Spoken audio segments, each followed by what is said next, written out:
الحمد لله وكفى وسلام على عباده الذين اصطفى اما بعد۔ سورہ یاسین قرآن مجید کا دل کہلاتی ہے۔ حضرت علی رضی اللہ عنہ فرمایا کرتے تھے کہ اس کے اندر 10 فوائد ہیں، 10 صفات ہیں۔ اگر بھوکا پڑے تو سورہ یاسین کے پڑھنے سے اللہ تعالیٰ اس کی بھوک دور کر دیتے ہیں، پیاسا پڑھے اللہ تعالیٰ اس کی پیاس دور کر دیتے ہیں۔ کوئی آدمی ننگا ہو یا اس کے پاس لباس نہ ہو اور وہ چاہے کہ مجھے لباس مل جائے، سورہ یاسین کو پڑھے اللہ اس کو لباس عطا فرما دیتے ہیں۔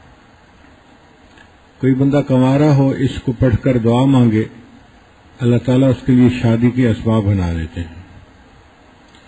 خوف زدہ پڑھے تو اللہ تعالیٰ اس کو امن دے دیتے ہیں۔ کوئی قیدی پڑھے اللہ اس کو رہائی عطا فرما دیتے ہیں۔ مسافر پڑھے اللہ اپنی مدد اس کے ساتھ شامل کر دیتے ہیں۔ اور اگر کسی کی چیز گم ہو جائے وہ اس کو پڑھے تو اللہ تعالیٰ چیز کو یا واپس لوٹا دیتے ہیں یا پھر اس کو اس کا بدل عطا فرما دیتے ہیں۔ اگر کوئی مریض پڑھے تو اس کو شفا عطا فرما دیتے ہیں، یا کوئی مریض کے اوپر پڑھ کر دم کر دے اللہ اس کو شفا عطا فرماتے ہیں۔ اگر کوئی قریب الموت بندہ ہو اس کے اوپر پڑھے تو روح نکلنے میں آسانی ہو جاتی ہے۔ اگر کوئی بندہ رات کو سورہ یاسین شریف پڑھے اس حال میں صبح میں اٹھتا ہے کہ اس کے گناہ معاف کر دیے جاتے ہیں۔ کوئی بندہ اگر دن میں سورہ یاسین شریف پڑھے اللہ تعالیٰ پورے دن کے کاموں میں اس کی مدد فرما دیتے ہیں۔ آدم علیہ السلام کی پیدائش سے 1000 سال پہلے اللہ تعالیٰ نے سورہ یاسین کی تلاوت فرمائی۔ جب فرشتوں نے سنا تو انہوں نے کہا کتنے ہوں گے وہ خوش نصیب لوگ جن پر یہ کلام اتارا جائے گا، کتنے خوش نصیب ہوں گے وہ سینے جن میں یہ قرآن محفوظ ہوگا، اور کتنے خوش نصیب ہوں گے وہ انسان جو اس کی تلاوت کر سکیں گے۔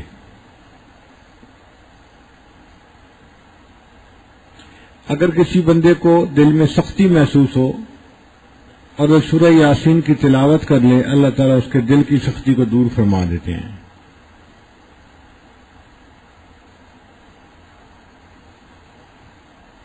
اگر کوئی شخص دیکھے کہ میں نے خواب میں سورہ یاسین کی تلاوت کی ہے تو اس کی تعبیر یہ ہے کہ اللہ تعالیٰ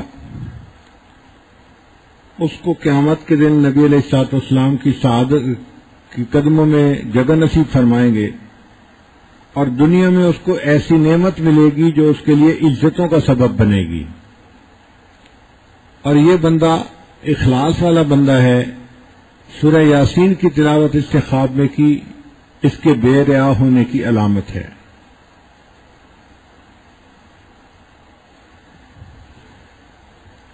یاسین کا لفظ حروف مقطعات میں سے ہے۔ اللہ تعالیٰ نے بعض سورتوں کے شروع میں کچھ حروف لکھ دیے جن کا معنی ہمیں تو نہیں آتا، لیکن یا اللہ جانتے ہیں یا ان کے رسول صلی اللہ علیہ وسلم ان کو جانتے ہیں، مگر ان حروف مقطعات نے انسانوں کو بے لاجواب کر کے رکھ دیا۔ یہ حروف مقطعات اس لیے بنائے کہ انسانوں کو چیلنج دیا، اگر تم کہتے ہو کہ یہ قرآن پاک بنایا ہوا ہے تو تمہیں اپنی زبان پہ بڑا ناز ہے، تم اپنے آپ کو عرب کہتے ہو اور باقی پوری دنیا کو عجم گنگا کہتے ہو، تو زبان پہ ناز کرنے والوں ذرا تم بھی کوئی صورت بنا کے دکھا دو۔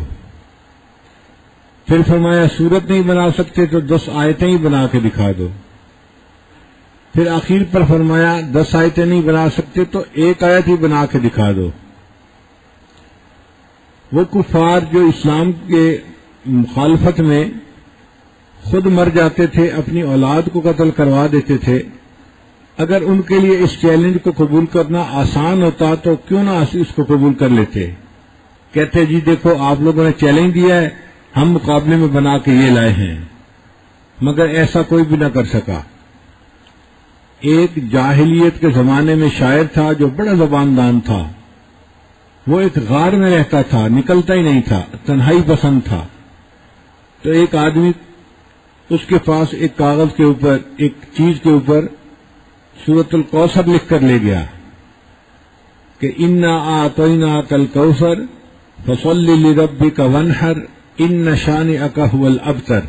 اس نے کہا کہ اس کا چوتھا اگر ہم مصرع مکمل کر دیں گے تو کلام پورا ہو جائے گا اور ہم بتا دیں گے کہ دیکھو ہم نے تمہارے چیلنج کو قبول کر لیا. اب وہ شاعر کئی دن سوچتا رہا، کوئی فکرہ صحیح طرح جڑتا ہی نہیں تھا. آخر تھک ہار کے اس نے فکرہ جوڑا، ما ھذا قول البشر، یہ کسی بشر کا قول ہے ہی نہیں. تو اللہ تعالیٰ نے انہی کی زبان سے ان کو جواب دلوا دیے.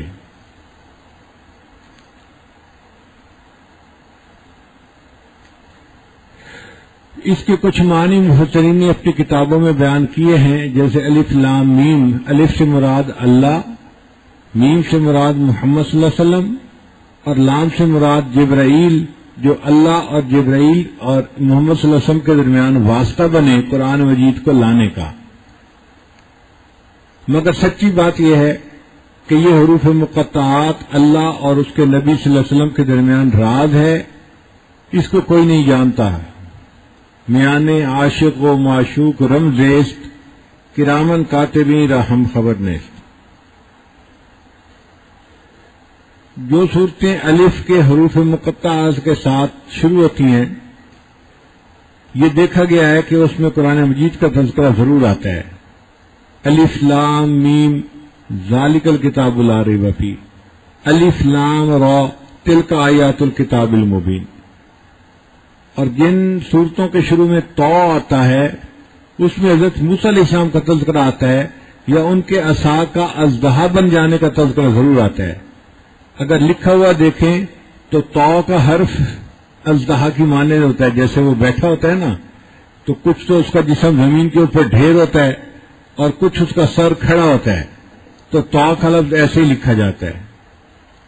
پھر جن صورتوں کے شروع میں نون کا حرف آتا ہے وہاں پر قلم کا ذکر ضرور ہے، نون والقلم وما یسطرون. اور اگر آپ دیکھیں تو نون کا حرف دوات کی معنی نظر آتا ہے. تو مختلف باتیں مفسرین نے لکھی ہیں، مگر حتمی بات یہی ہے کہ حروف مقطعات اللہ تعالیٰ نے مخلوق کو لاجواب کرنے کے لیے دیے. اور اس میں اس بات کا بھی جواب نکلتا ہے کہ جو لوگ کہتے ہیں جی کہ قرآن مجید کو بے سمجھے پڑھنے کا کیا فائدہ، وہ جی طوطوں کی طرح بچے رٹتے رہتے ہیں مدرسوں میں، کیا فائدہ ہے اس کا. کچھ مخالفین بھی ہیں جن کو قرآن مجید کا حفظ کرنا اچھا نہیں لگتا، وہ کہتے ہیں جی قرآن مجید کو سمجھ کے پڑھنا چاہیے. بھئی سمجھ کے پڑھنا چاہیے، بات ٹھیک ہے، ہم بھی آپ کے ساتھ ہیں، مگر اتنا غلب کرنا کہ بے سمجھ پڑھنے کا فائدہ ہی نہیں، یہ غلط بات ہے.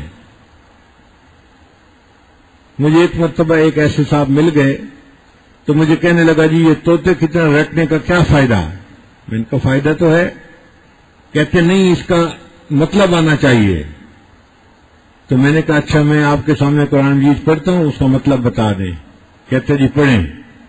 میں نے کہا کاف ہا یا عین صاد، اس کا ترجمہ بتائیں. کہتے جی اس کا ترجمہ تو کسی کو نہیں پتا. میں نے کہا میں نے قرآن پاک پڑھا اور ہر حرف کے بدلے ثواب ملتا ہے، حدیث پاک سے ثابت ہے. تو کاف ہا یا عین صاد پڑھنے پہ اجر ملا؟ کہتے ملا. بھئی اگر اس کو بغیر سمجھے پڑھنے پر اجر مل سکتا ہے تو باقی قرآن مجید کو بے سمجھے پڑھنے پر کیوں اجر نہیں مل سکتا؟ تو اجر ملتا ہے، افضل ہے سمجھ کے پڑھیں. اگر کوئی بے سمجھ بھی پڑھے گا اللہ اس کو بھی اجر عطا فرمائیں گے.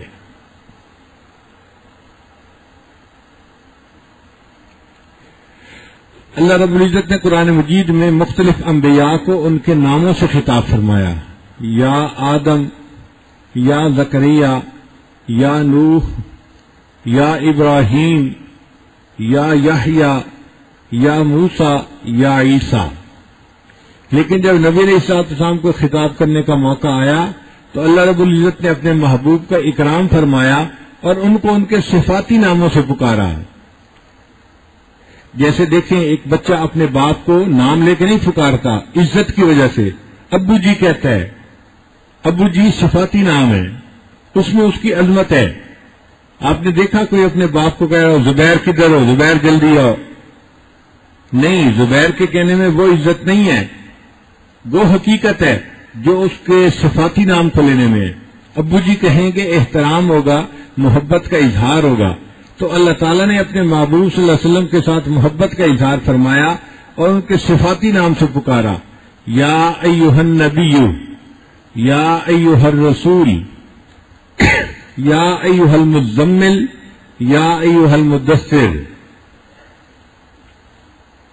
یا ایھا المزمل، اے کہ آراستہ بلباس پیغمبری. نبی علیہ السلام کو اتنے پیارے نام سے پکارا. یا ایھا المدثر، اے جہان کو سنوارنے والے اور درست کر دینے والے. تم فانذر، کھڑے ہو جائیے اور لوگوں کو ڈرا دیجیے.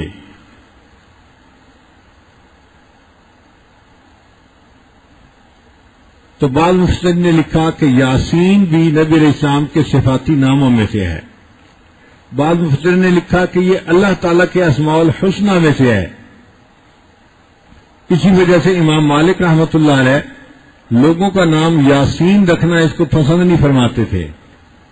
فرماتے تھے کہ چونکہ احتمال ہے کہ یہ اللہ تعالیٰ کا نام ہو سکتا ہے، اس لیے مخلوق کا نام نہیں رکھنا چاہیے. مگر کچھ علماء نے اس میں گنجائش یوں نکالی، انہوں نے کہا نام تو رکھ لے لیکن اس طرح نام نہ لکھے جس طرح سورہ یاسین کے شروع میں حروف مقطعات میں لکھا ہوا ہے، بلکہ یاسین لکھنا ہو تو یا کے آگے الف کو شامل کرے اور الیاسین کے نام پر پھر یہ یاسین کا لفظ رکھنا جائز ہو جائے گا.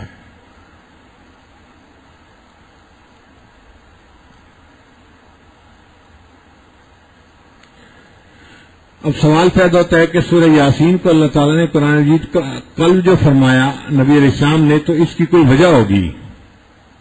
تو مفسرین نے جواب دیا کہ 3 عقائد بنیادی ہوتے ہیں، ایک توحید، دوسرا رسالت، اور تیسرا موت کے بعد زندہ ہونا اور حساب کتاب ہونا، بعثت جس کو کہتے ہیں.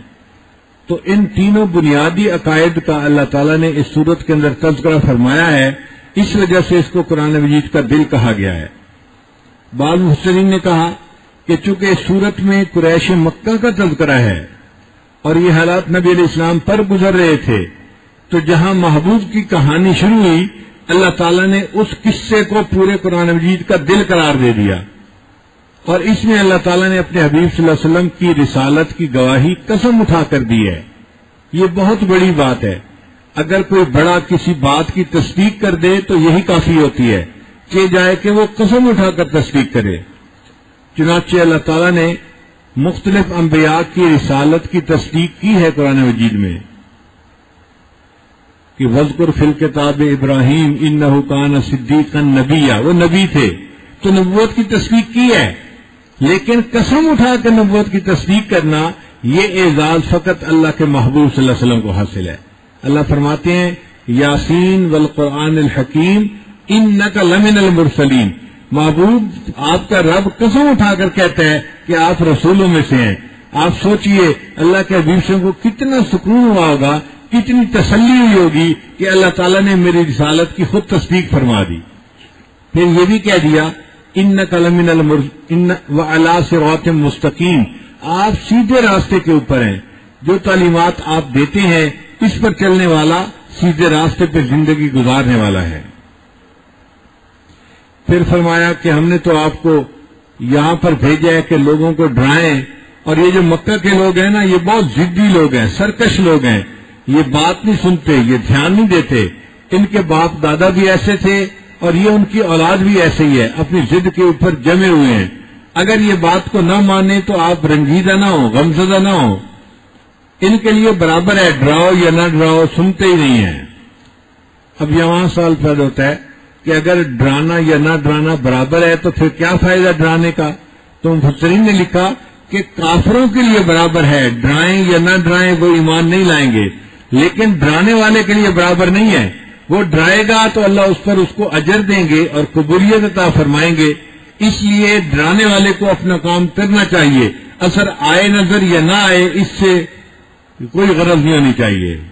چنانچہ قیامت کے دن بعض انبیاء آئیں گے جن کی بات ایک بندے نے مانی ہوگی وہ بھی کامیاب، کئی آئیں گے جن کی 2 بندوں نے بات مانی وہ بھی کامیاب، کئیوں کی بات سینکڑوں نے مانگی وہ بھی کامیاب، کئیوں کی بات ہزاروں نے مانی وہ بھی کامیاب، کئیوں کی بات لاکھوں نے مانی، اربوں خربوں نے مانی وہ بھی کامیاب، اور کئیوں کی بات کسی نے بھی نہ مانی وہ بھی کامیاب، اللہ کے ہاں کامیاب۔ انہوں نے پیغام پہنچا دیا، وما علینا الا البلاغ، ہمارا کام تو بات کو پہنچانا تھا، قبول کرنا یا نہ کرنا یہ تمہارا نصیب ہے۔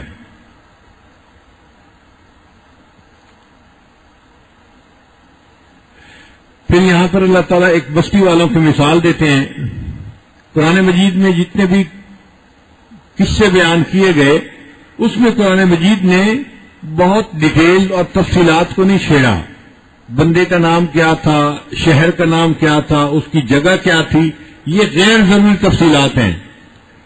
قرآن مجید میں موٹی بات کی گئی اور اس سے جو سبق حاصل ہونا تھا بس وہ سبق نکال لیا گیا۔ مفسرین فرماتے ہیں کہ وہ انطاکیہ شہر تھا، وہاں پہ اللہ تعالیٰ نے 2 انبیاء کو بھیجا، انہوں نے آ کے ان لوگوں کو ڈرایا، مگر وہ ضدی لوگ تھے، اپنی ضد کے اوپر قائم رہے اور کہنے لگے کہ نہیں تم رسول نہیں ہو، تم نے تو یہ باتیں گھڑ لی ہیں، اللہ نے کوئی چیز نازل نہیں کی۔ پھر اللہ تعالیٰ نے ایک تیسرے رسول کو بھیجا ان کی تقویت کے لیے، فعززنا بثالث، انہوں نے اس کو بھی جھٹلا دیا۔ جب تینوں انبیاء کی دعوت کو ماننے سے انکار کر دیا تو پھر اللہ تعالیٰ نے ایک بندہ تھا جس کا نام تھا حبیب، وہ کارپینٹر تھا اور اپنی زندگی گزارتا تھا اور اللہ کی یاد میں رہتا تھا۔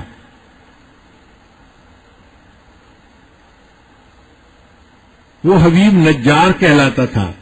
اس کو پتہ چلا کہ انبیاء نے دعوت دی ہے اور لوگوں نے انکار کیا ہے، تو وہ شہر کے دوسرے کنارے سے بھاگا ہوا آیا اور آ کر اس نے تصدیق کی کہ اے قوم ان رسولوں کی بات مان لو اور یہ رسول حق پہ ہیں، یہ تم سے کوئی اجر نہیں مانگتے، یہ ہدایت کے راستے پر چلنے والے ہیں۔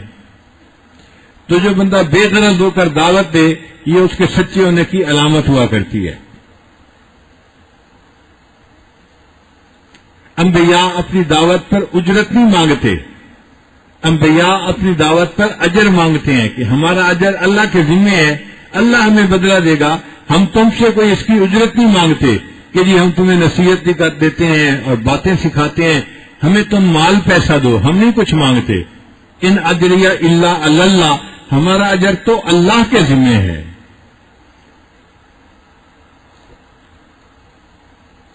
اب حبیب نے ان کے سامنے یہ بات کہی، وَمَا لِيَ لَا أَعْبُدُ الَّذِي فَطَرَنِي وَإِلَيْهِ تُرْجَعُونَ، مجھے کیا ہو گیا ہے کہ میں اپنے رب کی عبادت نہ کروں جس نے مجھے پیدا کر دیا۔ اب یہ دعوت کا خوبصورت انداز ہے، وہ یہ بھی کہہ سکتے تھے کہ تمہیں کیا ہو گیا، لیکن اگر دوسرے کو اگر مخاطب کر کے اس طرح بات کی جائے تو وہ غصے میں آ سکتا ہے، وہ مخالفت میں آ سکتا ہے، تو اپنے اوپر رکھ کے بات کی، مجھے کیا ہو گیا، میں عبادت نہ کروں اس رب کی جس نے مجھے پیدا کیا۔ اس کا معنی یہ کہ عبادت حق اس ذات کا ہے جو پیدا کرنے والی ہے، چونکہ اللہ نے ہمیں پیدا کیا لہذا عبادت کا حق بھی اللہ ہی کا ہے، ہم کسی اور کی عبادت نہیں کر سکتے۔ اس لیے ہم کلمہ پڑھتے ہیں لا الہ الا اللہ، نہیں کوئی معبود سوائے اللہ کے، عبادت اگر کرنی ہے تو فقط اللہ کی کرنی ہے، اس کے سوا عبادت کسی کی نہیں کرنی ہے۔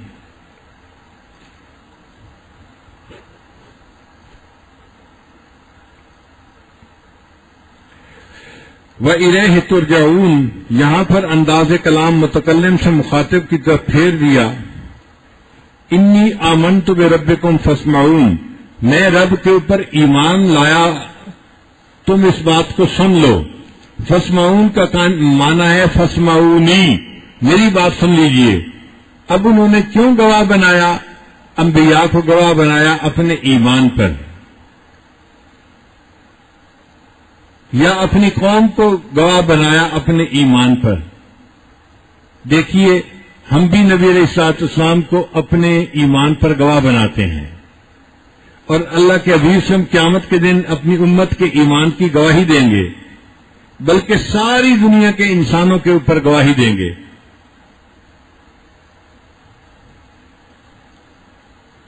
جو لوگ گنبد خضرا کی زیارت کرتے ہیں وہاں جا کر وہ سلام بھی پڑھتے ہیں نبی علیہ السلام پر، اور نبی علیہ السلام کے سامنے کلمہ پڑھ کے یہ فریاد بھی کرتے ہیں کہ اے اللہ کے حبیب صلی اللہ علیہ وسلم، میں نے آپ کے سامنے کلمہ پڑھا، آپ قیامت کے دن میرے ایمان کی گواہی عطا فرما دیجیے گا۔ چنانچہ ایک غزوہ ہوا، غزوۃ الرجیم، اس میں 70 قراء کو دھوکے سے شہید کر دیا گیا۔ قراء کا مطلب حفاظ، جو قرآن مجید کے حافظ تھے، ان کو شہید کر دیا گیا۔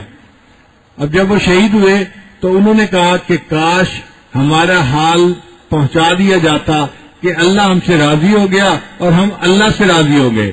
اللہ تعالیٰ نے ان کے پیغام کو وحی کے ذریعے سے نبی علیہ الصلوۃ والسلام تک پہنچا دیا۔ چنانچہ نبی علیہ السلام نے فرمایا کہ ان لوگوں نے کہا بلغوا عنا قومنا، ہماری طرف سے ہماری قوم کو یہ پیغام پہنچا دیا جائے، ان قد لقینا ربنا، ہم اپنے رب سے ہماری ملاقات ہو گئی، فرضی عنا، اللہ ہم سے راضی ہو گیا، وارضانا، اور ہم اپنے رب سے راضی ہو گئے۔ تو دیکھو ان کی یہ بات اللہ نے اپنے حبیب صلی اللہ علیہ وسلم کے ذریعے سے قوم کو پہنچا دی۔ اس لیے قبر میں جب مردہ سوالوں کے جواب صحیح طرح سے دے لیتا ہے تو وہ کہتا ہے کہ دعونی ارجع الی اہلی، مجھے چھوڑ دو، میں اپنے گھر والوں کے پاس واپس جاؤں، فاخبرہم، اور میں ان کو جا کے خبر دوں کہ میں نے سوالات کا جواب کامیابی کے ساتھ دے دیا گیا۔ وہ کہتے ہیں کہ فیقولان لہو، وہ دونوں فرشتے اس کو کہتے ہیں نم کا نومت العروس، تم دلہن کی نیند سو جاؤ، آرام سے سو جاؤ۔ اب مفسرین نے یہاں لکھا کہ یہ کیوں کہا کہ دلہن کی نیند سو جاؤ، یہ بھی تو کہہ سکتے تھے آرام کی نیند سو جاؤ، گہری نیند سو جاؤ، بیبی کی طرح سو جاؤ، یہ کیوں کہا کہ دلہن کی نیند سو جاؤ؟ تو مفسرین نے لکھا کہ اس کی وجہ یہ ہے کہ دلہن اگر سو جاتی ہے تو اس کو انتظار ہوتا ہے اپنے خاوند کا، دلہا کا، جب وہ جاگتی ہے اس کی نگاہیں اپنے خاوند کے چہرے کے اوپر پڑتی ہیں۔ آج یہ مومن قبر کے اندر سو رہا ہے، قیامت کے دن جب یہ جاگے گا، اٹھے گا تو اللہ کا دیدار کرے گا، یہ اپنے محبوب کو اس دن دیکھے گا، اس لیے دلہن کی نیند فرمایا کہ سو جاؤ۔ قیل ادخل الجنہ، حبیب نجار کو قوم نے قتل کر دیا اور اس وقت فرشتوں نے یہ کہا کہ بھئی جنت میں داخل ہو جاؤ۔ شہید جو ہے اس کی قبر کو جنت کا باغ بنا دیا جاتا ہے، روضۃ من ریاض الجنہ، لہذا اس کو کہا گیا کہ تم جنت کے اندر داخل ہو جاؤ۔ اس پر اس نے یہ کہا قال یا لیت قومی یعلمون، کاش کہ میری قوم جان لیتی کہ میرے اللہ نے میری مغفرت فرما دی اور مجھے عزت والوں میں سے بنا دیا۔ تو حبیب نجار کی یہ بات اللہ نے قرآن کا حصہ بنا دیا۔ دائی کا یہاں سے دائی کی صفات سامنے آتی ہیں کہ دائی کے اندر امت کا غم ایسا ہونا چاہیے کہ وہ مرتے مرتے بھی امت کو دعوت دے جائے۔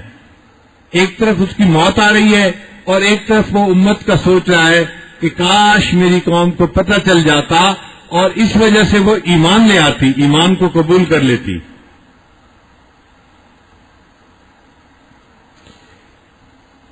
حبیب نجار نے تو ان کو نیکی کی طرف بلایا تھا، مگر قوم نے بے وقوفی کی، اس کے ساتھ سختی کی۔ تو دائی جو ہے وہ قوم کی صفاحت کی وجہ سے دعوت دینا نہیں چھوڑتا۔ پھر دائی اپنی خاطر کسی سے انتقام بھی نہیں لیتا۔ پھر دائی کی چاہت ہمیشہ جوڑ کی ہوتی ہے، توڑ کی نہیں ہوتی۔ پھر دائی کے اندر معاف کرنے کی صلاحیت ہوتی ہے۔ قوم نے بدتمیزی کی اور حبیب نے ان کو معاف کر دیا اور پھر بھی ان کے لیے دعائیں کرتے رہے۔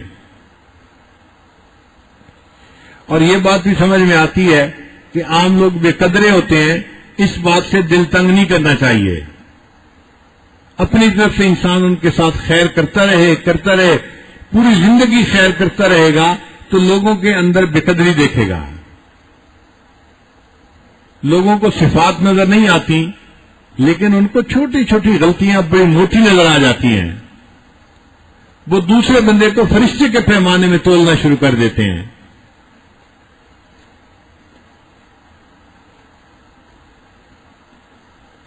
امام اعظم ابو حنیفہ رحمۃ اللہ علیہ کے ایک مخالف تھا.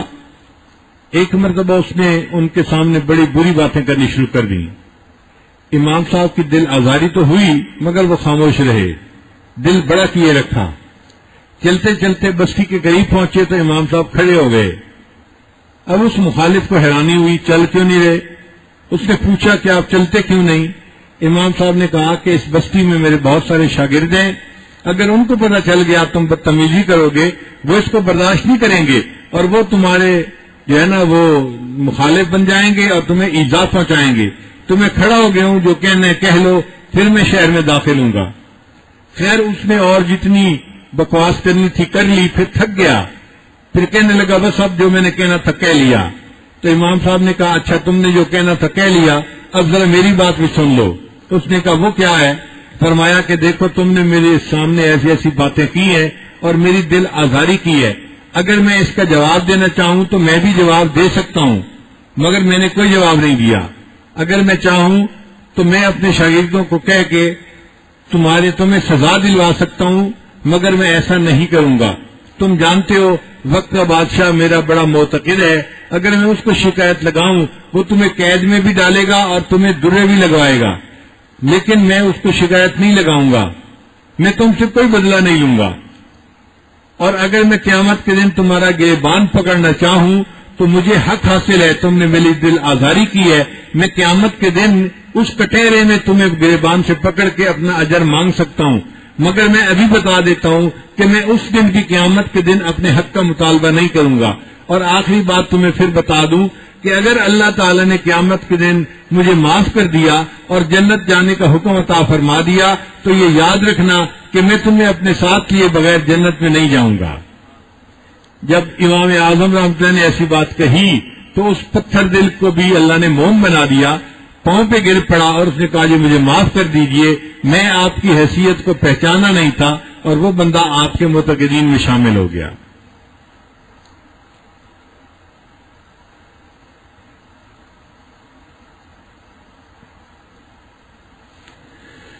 پھر اللہ تعالی نے اس قوم کے اوپر عذاب بھیجا جس نے انبیاء کو شہید کیا یا حبیب نجار کو قتل کیا.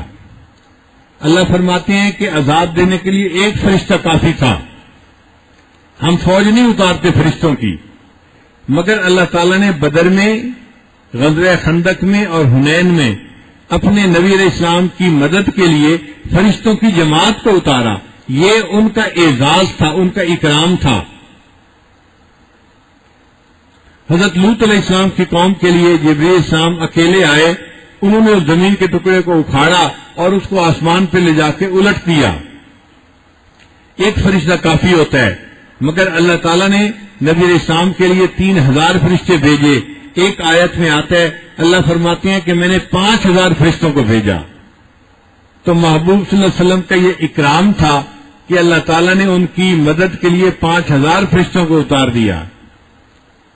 اب اس قوم نے چونکہ بدتمیزی کی تھی, حق کو ماننے سے انکار کیا تھا, تو اللہ فرماتے ہیں کہ ہم نے ایک فرشتے کو حکم دیا اور اس فرشتے نے ایک آواز نکالی, ایک چنگھاڑ نکالی, اور اس چنگھاڑ سے پوری کی پوری قوم جو تھی وہ مر گئی. ان کانت الا صیحۃ واحدۃ فاذا هم خامدون یا حسرۃ علی العباد, حسرت ہے ان بندوں پر, ما یاتیہم من رسول, ان کے پاس کوئی ایسا رسول نہیں آیا, الا کانوا بہ یستہزئون, مگر یہ اس کے ساتھ مذاق کرتے تھے, یہ انبیاء کا مذاق اڑاتے تھے, ان کی بے اکرامی کرتے تھے.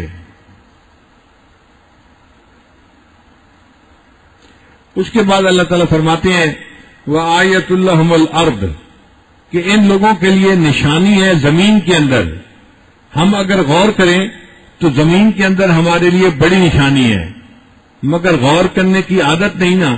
دیکھیں یہ جو زمین ہے نا, ہمیں نہیں محسوس ہوتا کہ یہ حرکت کر رہی ہے, یہ نہیں, یہ زمین بڑی تیزی کے ساتھ چل رہی ہے. جیسے گاڑی کا پہیہ تیزی کے ساتھ چلتا ہے, یہ زمین اس سے زیادہ تیز چلتی ہے. گاڑی کی سپیڈ ہوتی ہے 120 کلومیٹر فی گھنٹہ, اور زمین کی سپیڈ ہے 1000 میل فی گھنٹہ. زمین کا جو چکر ہے وہ 24,000 میل ہے, تو زمین 24 گھنٹے میں پورے چکر کو مکمل کرتی ہے. تو دن سے رات ہو جاتی ہے اور پھر رات سے دن ہو جاتا ہے. اب اتنی تیزی کے ساتھ زمین گھوم رہی ہے اور ہمیں پتہ ہی نہیں, ہم اس کے اوپر بیٹھے ہیں, ہمیں احساس ہی نہیں ہوتا. ہمیں محسوس ہوتا ہے کہ ہم تو فرش کے اوپر بیٹھے ہیں. اللہ تعالیٰ نے زمین کو بیلنس اس طرح کر دیا کہ بندوں کو پتہ ہی نہیں چلتا. شروع میں جب زمین بنی تھی تو یہ ہلتی تھی, پھر اللہ تعالیٰ نے اس میں پہاڑوں کو پیدا کر دیا. یہ جو پہاڑ ہے نا, انہوں نے زمین کو اس طرح جو ہے وہ بنا دیا کہ بیلنس ہو گیا اور پتہ ہی نہیں چلتا. جو لوگ گاڑی چلاتے ہیں وہ جانتے ہیں کہ کئی مرتبہ گاڑی کے پہیے ان بیلنس ہو جاتے ہیں تو گاڑی کے اندر بیٹھے ہوئے لوگوں کو جھٹکے لگتے ہیں, چلانی مشکل ہوتی ہے گاڑی. وہ پھر ورکشاپ پہ جاتے ہیں اور اپنے وہیل کو بیلنس کرواتے ہیں. مشینیں بنی ہوتی ہیں, وہ وہیل کو بیلنس کرتی ہیں. کہیں چھوٹا سا وزن لگا دیا, کہیں تھوڑا بڑا وزن لگا دیا, مختلف جگہوں پہ وزن لگا کے بیلنس کر دیتے ہیں. اس کے بعد جھٹکے ختم ہو جاتے ہیں. تو اللہ تعالیٰ نے بھی کہیں چھوٹے پہاڑ بنا دیے, کہیں بڑے پہاڑ بنا دیے, کہیں کو ہمالیہ بنا دیا, اور ان پہاڑوں کے ذریعے سے اللہ نے زمین کو بیلنس کر دیا. اور اتنا بیلنس کیا اب اس کے اوپر بیٹھنے والوں کو پتہ بھی نہیں چلتا یہ چل بھی رہی ہے یا نہیں چل رہی. اگر سائنس کے نقطۂ نظر سے دیکھیں تو عقل حیران ہو جاتی ہے. سائنس بتاتی ہے اگر کوئی وزن اپنے مرکز سے 1 میٹر کے فاصلے پر ہو اور وہ 1 گرام وزن ہو اور اس کو 1000 میل کی رفتار سے جو ہے گھمایا جائے تو وہ 1 ٹن کا دھکا پیدا کر دیتی ہے, 1 ٹن کا جھٹکا پیدا کر دیتی ہے. 1 گرام وزن تو پوری زمین پر تو کتنے پہاڑ ہیں. اگر چھوٹی سی وزن میں کوئی تبدیلی ہوتی تو زمین کو تو جھٹکے لینے چاہیے تھے. اور کئی جگہ پہاڑوں کو کھودا جاتا ہے, زمین کو کھودا جاتا ہے, تو جب کھودا جاتا ہے تو ان بیلنس ہو جانا چاہیے. مگر میرے اللہ نے زمین کو ایسا بیلنس کیا کہ اتنا کھدائی کے باوجود, اتنا مٹی ادھر سے ادھر لے جانے کے باوجود زمین کی بیلنسنگ میں کوئی فرق نہیں آتا. انسانوں کو محسوس ہی نہیں ہوتا کہ زمین چل بھی رہی ہے یا نہیں چل رہی. ہمیں یہ ساکت نظر آتی ہے, ایک جگہ کھڑی ہوئی ہے, حالانکہ کھڑی ہوئی نہیں ہے, یہ گھوم رہی ہے اور ہم اس کا حصہ ہیں. پھر زمین کے اندر اور غور کریں تو اللہ تعالیٰ نے نمکیات رکھ دیے. ان نمکیات کی وجہ سے اس کے اوپر فصلیں اگتی ہیں, سبزیاں اگتی ہیں, درخت اگتے ہیں. اب اللہ تعالیٰ نے وہ نمکیات کتنے اچھے طریقے سے رکھے کہ آدم علیہ السلام سے لے کر آج تک ہزاروں سال گزر گئے اور سبزی پیدا ہو رہی ہے, کھیتیاں پیدا ہو رہی ہیں.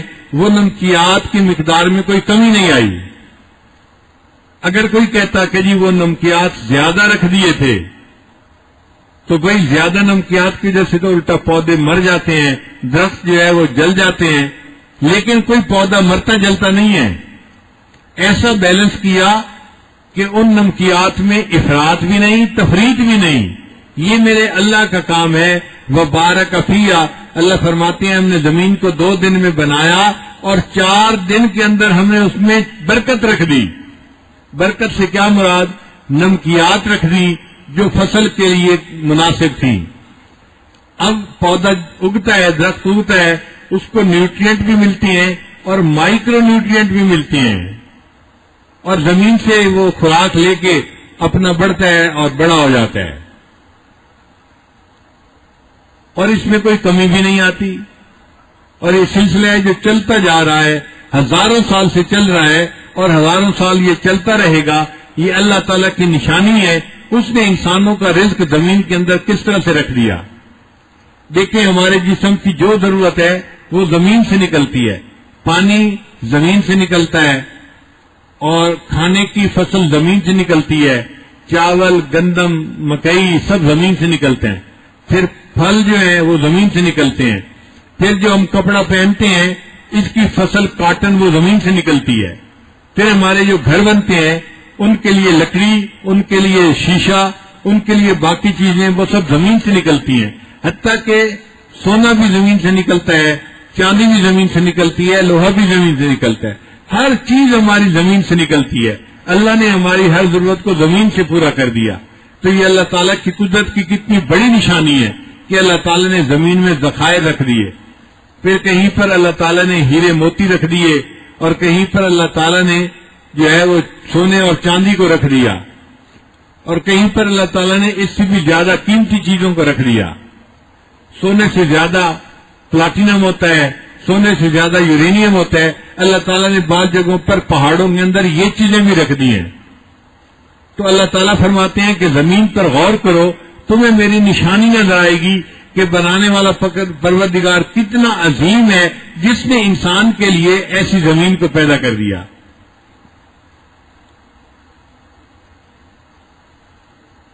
پھر عام طور پر زمین جب خشک ہوتی ہے تو لگتا ہے کہ یہ زمین اب مر گئی ہے، مگر اللہ تعالیٰ بارش برسا دیتے ہیں، اور بارش برسانے سے وہ مردہ زمین پھر زندہ ہو جاتی ہے.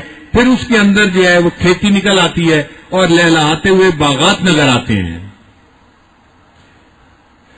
تو اللہ فرماتے ہیں وَآیَةُ اللَّهُمُ الْأَرْضُ الْمَيْتَةُ، ان کے لیے یہ زمین ایک نشانی ہے. دیکھو یہ مردہ تھی اور ہم نے بارش کے ذریعے سے اس کو دوبارہ زندہ کر دیا.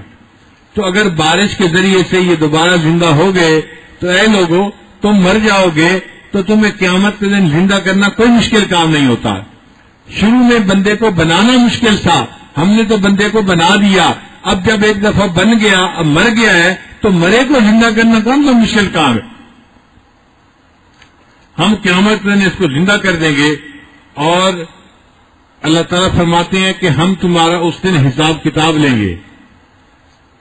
امام شافعی رحمۃ اللہ فرمایا کرتے تھے کہ انسان غور کرے تو اللہ کی قدرت کی نشانیاں نظر آتی ہیں. دیکھو شہتوت کا پتا ایک ہی ہے، اس کو اگر بکری کھاتی ہے اس سے دودھ ملتا ہے. اس شہتوت کے پتے کو اگر ریشم کا کیڑا کھاتا ہے تو اس سے ریشم ملتا ہے. اس کو اگر ہرن کھاتا ہے تو ہرن کی ناف کے اندر مشک پیدا ہوتا ہے. ایک ہی غذا تھی، اس کو ریشم کے کیڑے نے کھایا تو ریشم بنا دیا، بکری نے کھایا دودھ بنا دیا، اور ہرن نے کھایا تو اس کو مشک کی خوشبو بنا دیا. کوئی انسان ایسی مشین پیدا کر سکتا ہے جس مشین میں شہتوت کے پتے ڈالے جائیں، ایک مشین سے دودھ نکلنا شروع ہو جائے، دوسرے مشین سے ریشم کا کپڑا نکلنا شروع ہو جائے، اور تیسرے سے مشک کی خوشبو نکلنی شروع ہو جائے؟ انسان کے بس کی بات ہی نہیں. یہ فقط اللہ کی صفت ہے کہ اللہ رب العزت نے اپنی قدرت کو کیسے جو ہے دکھا دیا. ہمارے لیے اس میں نشانی ہے. اس میں پھر فرمایا قرآن مجید میں کہ ہم نے زمین کے اندر سے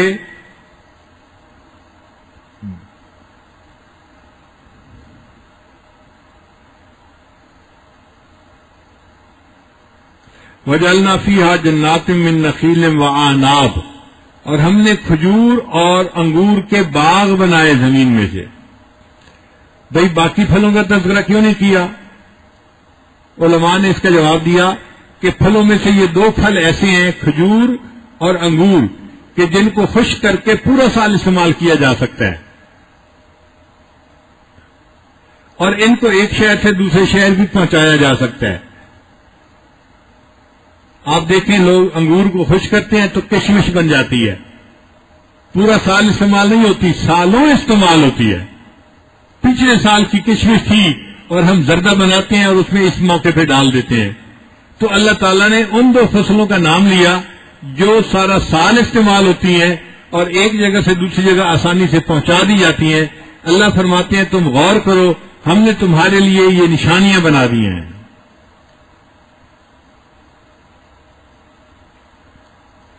پھر اللہ تعالیٰ نے زمین کے اندر چشمے جاری فرما دیے. کئی جگہوں پر پانی نہیں ہوتا، بارش بھی اتنی نہیں ہوتی، تو اللہ تعالیٰ چشموں کے ذریعے سے پانی کا انتظام کر دیتے ہیں. یہ جو پہاڑی علاقہ ہے، ان میں پہاڑ کے اندر جو ہے وہ ڈھلان ہوتی ہے. اب اس ڈھلان کے اوپر پانی نہیں ہوتا، لیکن اللہ زمین سے چشمے جاری فرما دیتے ہیں، اور وہ چشمے کا پانی نیچے گرتا ہے اور ارد گرد کی زمین کے جو درخت ہوتے ہیں، پودے ہوتے ہیں، ان کو پانی بھی پہنچا دیتا ہے، سرسبز بھی کر دیتا ہے، اور انسانوں کے لیے پانی کے پینے کا سبب بھی بن جاتا ہے. لِيَأْكُلُوا مِنْ ثَمَرِهِ، ثمرہ میں ہی کی ضمیر جو ہے وہ اللہ کی طرف ہے. مقصد یہ ہے کہ پھل اللہ کی قدرت سے حاصل ہوتے ہیں. اگر اللہ نہ چاہے تو پھل حاصل نہیں ہو سکتے. ایسا بھی ہوتا ہے بندہ باغ لگاتا ہے، کئی مرتبہ باغ کے اوپر پھل نہیں لگتا، کئی دفعہ خوب لگتا ہے، حالانکہ ہر چیز ٹھیک ہوتی ہے۔ ہر سال ہم اخباروں میں پڑھتے ہیں اس سال آم کی فصل اچھی نہیں ہوئی، اس سال آم کی فصل بہت اچھی ہو گئی۔ بھئی وہی زمین تھی، وہی پانی تھا، وہی اس کا مالک تھا، سب کچھ کیا تو صحیح، مگر پھل لگتا ہے جب اللہ چاہتے ہیں، بندے کے بس کی بات نہیں ہوتی۔ مالی دا کم پانی دینا تے بھر بھر مشکاں پاوے، مالی دا کم پانی دینا تے بھر بھر مشکاں پاوے، تے مالک دا کم پھل پھل لانا، لاوے یا نہ لاوے۔ یہ اللہ کا کام ہے پھل لگانا، وہ چاہتا ہے تو پھل لگا دیتا ہے اور چاہتا ہے تو پھل نہیں لگاتا۔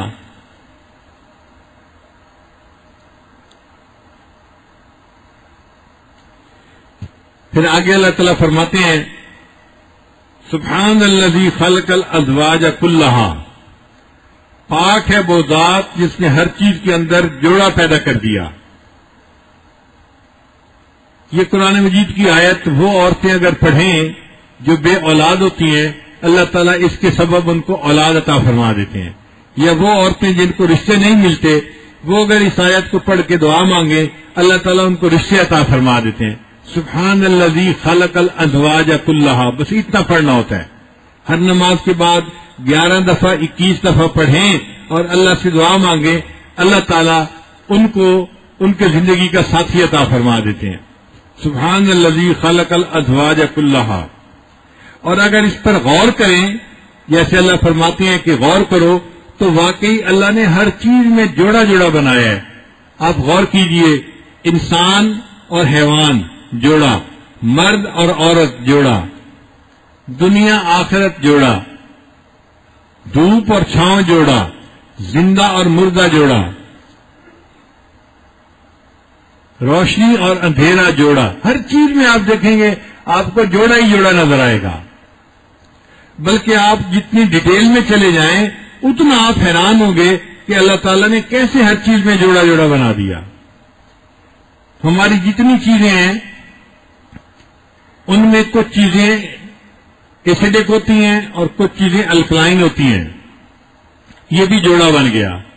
آپس میں ان کے ریئیکشن ہوتے ہیں، ایک ہوتا ہے آیونک ریئیکشن، ایک ہوتا ہے کوویلنٹ بانڈ، آیونک بانڈ اور کوویلنٹ بانڈ۔ جو بچے سائنس پڑھے ہیں وہ اس بات کو سمجھ رہے ہوں گے۔ تو دیکھو چیزوں کا ایک دوسرے کے ساتھ جو ملاپ ہوتا ہے کیمیکل ایکشن کے ذریعے سے، اس میں بھی جوڑا جوڑا، ایک کے اندر پازیٹو آئن ہوتا ہے، ایک نیگیٹو آئن ہوتا ہے، وہ ایک دوسرے کی طرف جو ہے کھنچ جاتی ہیں، ایفینٹی ہوتی ہے اور آپس میں وہ مل جاتے ہیں تو ریئیکشن ہو جاتے ہیں۔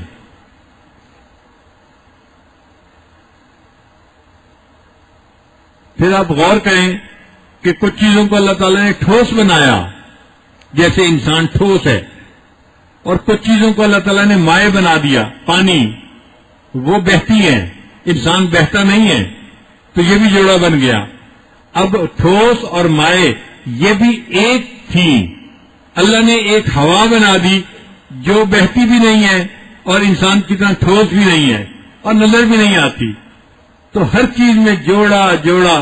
دیکھو انسان نظر آتا تھا، اللہ نے جن بنا دیے جو نظر ہی نہیں آتے حالانکہ موجود ہیں۔ انسان کو اللہ نے مٹی سے بنایا تھا، جن کو اللہ تعالیٰ نے آگ سے بنا دیا، یہ بھی جوڑا بن گیا۔ تو دنیا اور آخرت جوڑا، جنت اور جہنم جوڑا، زمین آسمان جوڑا، ہر چیز جوڑا جوڑا بنا دیا۔ خود انسان کے اندر دیکھیں تو اس میں بھی دو چیزیں ہیں، ایک ہے جسم اور ایک ہے روح۔ جسم عالم خلق سے بنا اور روح عالم امر سے بنا، تو یہ بھی جوڑا ہی ہے۔ جس چیز میں غور کرتے جائیں گے اللہ نے فرمایا وَمِن كُلِّ شَيْءٍ خَلَقْنَا زَوْجَيْنِ، ہم نے ہر چیز میں جوڑا بنایا تاکہ تم نصیحت پکڑ سکو۔ تو ہر چیز میں جوڑا ہے، ہر چیز میں جوڑا ہے۔ سائنس کے بچے سمجھتے ہیں کہ جتنے دنیا کے اندر چیزیں ہیں ان سب کے جو ہے نا وہ ریئیکٹ کرتی ہیں۔ اللہ نے کچھ چیزیں ایسی بنا دی جو ریئیکٹ ہی نہیں کرتی، ان کو انرٹ گیسز کہتے ہیں، ان کا ریئیکشن ہی نہیں ہوتا۔ اللہ نے اس میں بھی جوڑا بنا دیا۔ پھر عام چیزیں تو وہ ہوتی ہیں کہ جن سے شعاعیں نہیں نکلتی، اللہ نے کچھ ایسی چیزیں بنا دی جن سے شعاعیں نکلتی ہیں، ان کو ریڈیو ایکٹیو کہتے ہیں، جیسے یورینیم ہے، تھوریم ہے اور ریڈیم ہے، یہ ریڈیو ایکٹیو مٹیریل ہے، ان سے ہر وقت الفا بیٹا کی شعاعیں نکلتی رہتی ہیں، تو یہ بھی جوڑا بن گیا۔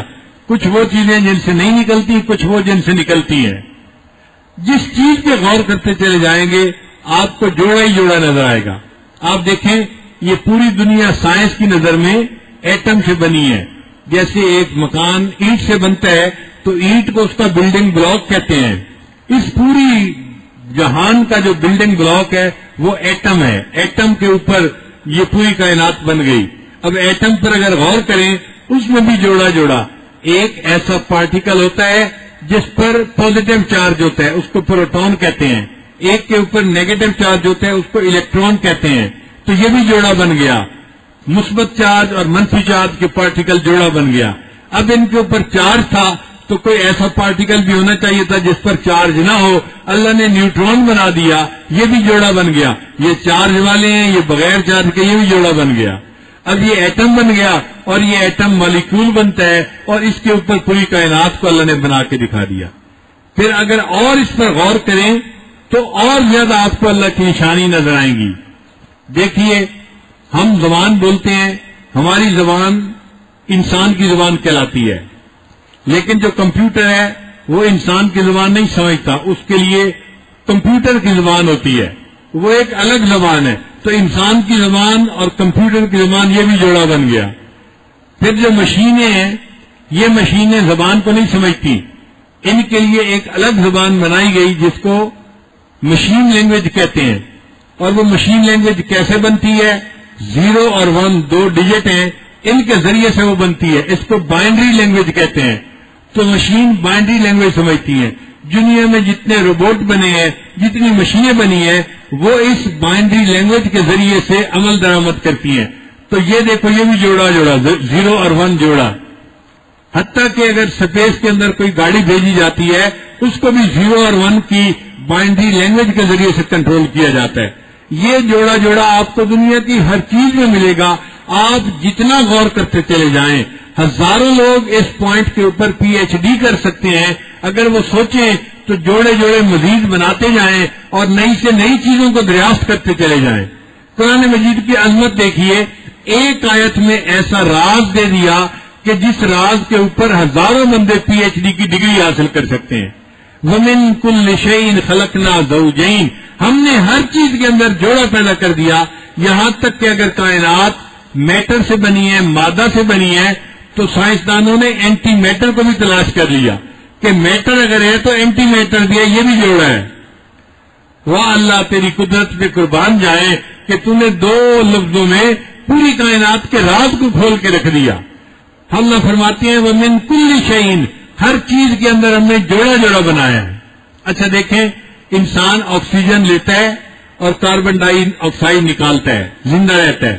اللہ نے درخت بنا دیے، وہ کاربن ڈائی آکسائڈ لیتے ہیں، آکسیجن نکالتے ہیں، یہ بھی جوڑا بن گیا۔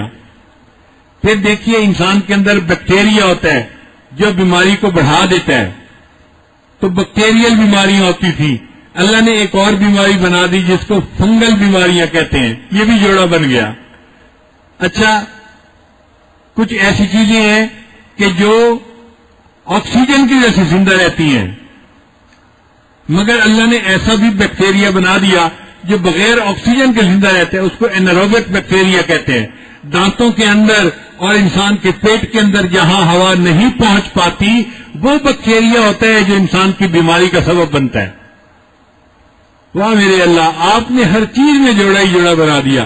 جتنا غور کرتے جائیں گے دل سے یہ آواز نکلے گی، اللہ آپ کتنے بڑے عظیم خالق ہیں، آپ نے کائنات کی ہر چیز کے اندر جوڑا ہی جوڑا بنا دیا۔ اور دیکھیں یہ قرآن کب اتر رہا تھا؟ 1400 سال پہلے، جب انسان صرف مرد اور عورت کو جوڑا سمجھتا تھا۔ اس وقت اس نے کل شیء کا لفظ استعمال کیا کہ صرف مرد اور عورت میں جوڑا نہیں ہے، وَمِن كُلِّ شَيْءٍ، کل کا لفظ بتا رہا ہے کہ کائنات کی ہر چیز کے اندر اللہ نے جوڑا جوڑا بنا دیا ہے۔ اور یہ بات آج اس سائنسی دور میں سائنس پڑھنے والوں کو سمجھ آ رہی ہے۔ ہم اللہ کی قدرت پہ قربان جائیں، جس نے ایسی عظیم کتاب کو اتارا اور اس میں ایسے عظیم راز اللہ نے ہمارے سامنے کھول دیے۔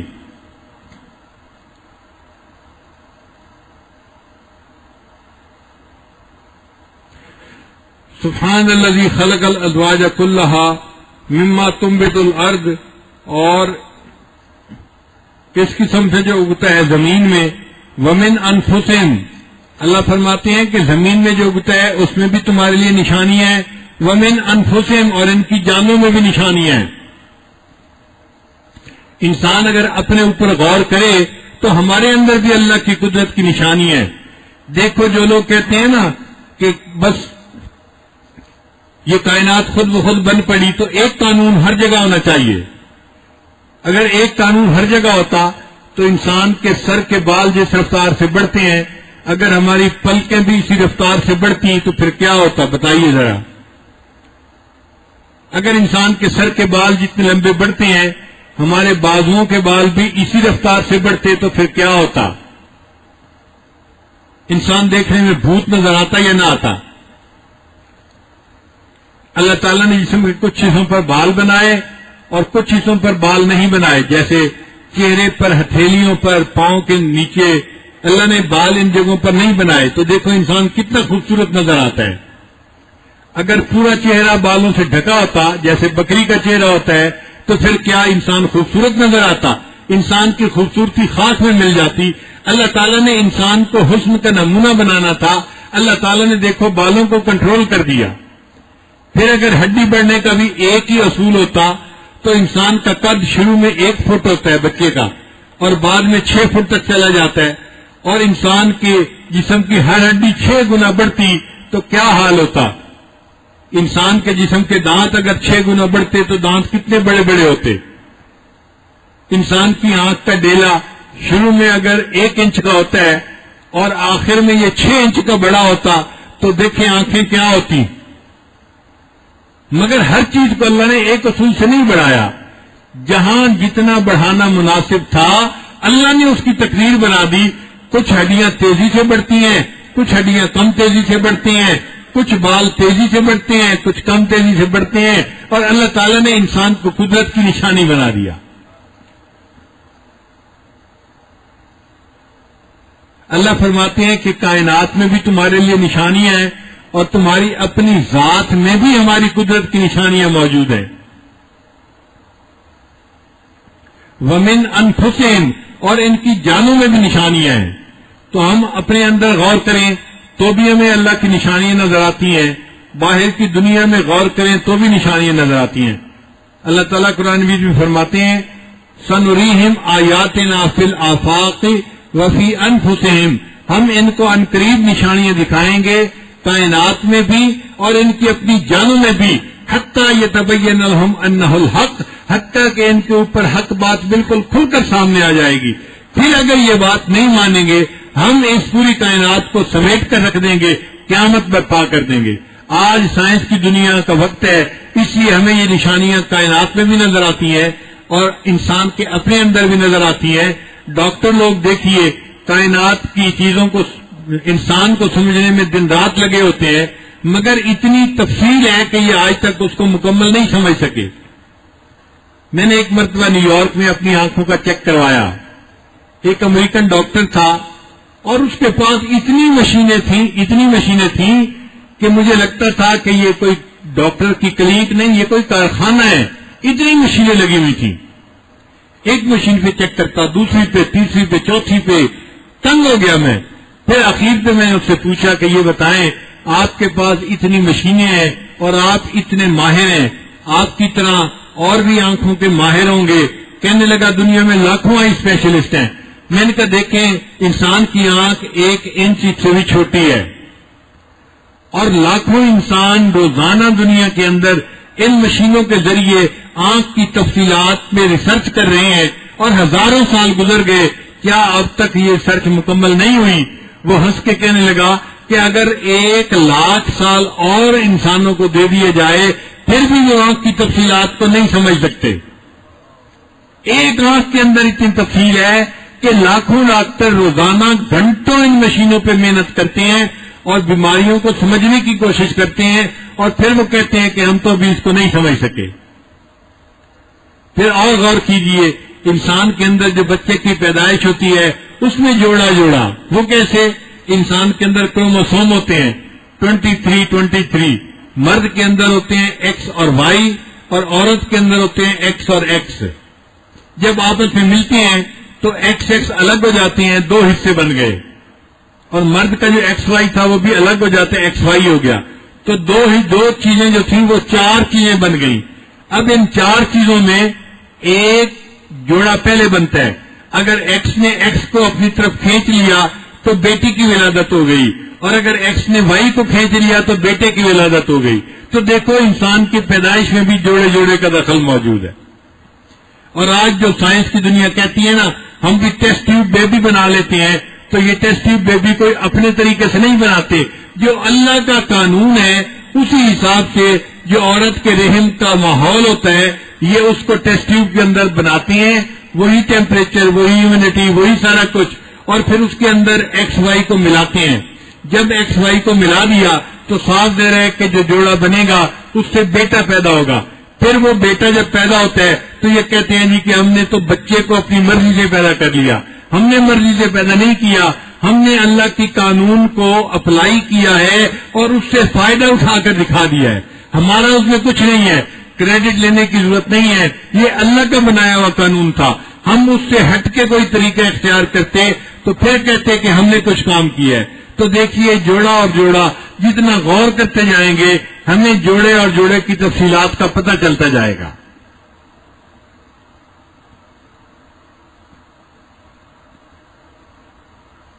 ہمارے حضرت رحمۃ اللہ فرماتے تھے ایک بوڑھا تھا، اس کی بیوی کی وفات ہو گئی. اب وہ بیچارہ پریشان، گھر میں کوئی روٹی بنانے والا نہیں، کوئی کپڑے دھونے والا نہیں، کوئی خدمت کرنے والا نہیں، کوئی بات کرنے والا نہیں. تو اکیلے تو بندے کی زندگی نہیں گزرتی. اگر اللہ تعالیٰ ساری دنیا میں فقط مرد بنا دیتے تو ان سے تو گھر بننے ہی نہیں تھے. انہوں نے بس ایک درخت کے سائے کے اندر ہی پوری زندگی گزار لینی تھی، انہوں نے غار کے اندر ہی پوری زندگی گزار لینی تھی. اللہ نے عورت کو مزاج ایسا دیا، گھر بنواتی ہے، پھر اس کو سجاتی ہے، پھر اس میں کیا فرنیچر لاتی ہے، پھر اس میں کیا بجلی کے کمکمے لگواتی ہے. یہ سارے گھروں کی زیب و زینت عورتوں کی وجہ سے ہے، مردوں کی وجہ سے نہیں ہے. اور اگر اللہ تعالیٰ ساری دنیا میں عورتیں بنا دیتے، مرد نہ ہوتے تو بیچاری ایک دوسرے کے بال کھینچ کھینچ کے مر جاتی. اللہ نے بیلنس کر دیا، مرد بھی بنائے، عورتیں بھی بنائیں. اب دیکھو مرد اور عورت ایک گھر کے اندر کتنی محبت بھری زندگی گزارتے ہیں. فیملی کا سیٹ اپ ہوتا ہے اور اللہ تعالیٰ ان کو خوشیوں بھری زندگی دیتے ہیں. وہ اللہ کی عبادت کرتے ہیں اور اللہ کی رضا کے لیے اپنی زندگی گزار کے چلے جاتے ہیں. اللہ نے جوڑا جوڑا بنایا ہر چیز کے اندر. تو اب وہ بوڑھا بڑا پریشان تھا کہ بھئی اس عمر میں اگر میں کہیں سے رشتہ مانگوں تو کوئی رشتہ بھی نہیں دے گا، اور مجھے مدد تعاون کی ضرورت بھی ہے. تو وہ روز دعائیں مانگتا، اللہ مجھے بیوی عطا کر دے، بیوی عطا کر دے، بیوی عطا کر دے، اور کوئی اثر ظاہر نہ ہوتا. ایک دن اس کے ذہن میں عجیب بات آئی. وہ دعا مانگنے بیٹھا اور دعا مانگتے مانگتے کہنے لگا، اللہ کل تو ہی چنگا لگنا ہے. اے اللہ اکیلا تو ہی اچھا لگتا ہے، میں اکیلا اچھا نہیں لگتا. اللہ کی وحدانیت کا جب اس نے تذکرہ کیا اللہ کو رحم آ گیا اور اللہ نے اس بڑھاپے میں اس کو اس سے چند سال چھوٹی ایک بیوی عطا فرما دی. تو کنوارے لوگ اگر دعائیں مانگیں ان کے رشتے نہیں ہو رہے تو وہ یہ بھی کبھی کبھی اللہ سے کہہ سکتے ہیں کہ یا اللہ اکیلے تو آپ ہی اچھے لگتے ہیں، ہم اکیلے اچھے نہیں لگتے، ہمیں جوڑا بنا دیجئے. تو اللہ تعالیٰ ان کو رشتے عطا فرما دیں گے. تو فرمایا کہ ہم نے تمہاری جانوں کے اندر بھی جوڑے بنائے، وَمِمَّا لَا يَعْلَمُونَ، اور ہم نے وہاں بھی جوڑے بنائے جہاں تم جانتے ہی نہیں ہو، تمہیں پتہ ہی نہیں ہے، ابھی تمہاری عقل کی وہاں تک پہنچ ہی نہیں ہوئی، تمہارا علم کا جو سائنس کا علم ہے ابھی وہاں پہنچا ہی نہیں ہے، ہم نے وہاں بھی جوڑے جوڑے بنائے ہوئے ہیں.